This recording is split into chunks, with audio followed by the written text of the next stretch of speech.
Shunaqa zamonga yetib qoldikki, Alloh qudrati bilan qorni ko'rgani, qor sig'antiq tushgani pul bilan, ya'ni pul sarflab keladigan zamonga keldik.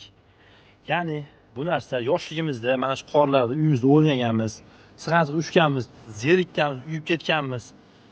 Lekin zamon aylaldiki, mana shu yoshligimizda sig'antiqda uchishlik uchun pul berib uchyapmiz. Nima deysizlar bu narsaga? Mana shu oddiy Alloh ne'mati qor uyimizda yoqqan, eshigimizda baland bo'lgan sig'antiq uchganmiz. Mahalla u boshidan bu boshiga sig'antiq uchib borib kelganmiz, lekin bu yilga shu joyga keldikki, shu qorda sig'antiq uchishlik uchun sarmoya sarflab, vaqt sarflab, umr sarflab, pul sarflab kelib sig'antiq uchib yana qaytib ketyapmiz. Ya'ni bu sig'antiq uchishlikni pulga sotib olyapmiz. Pulga, vaqtga sotib olyapmiz.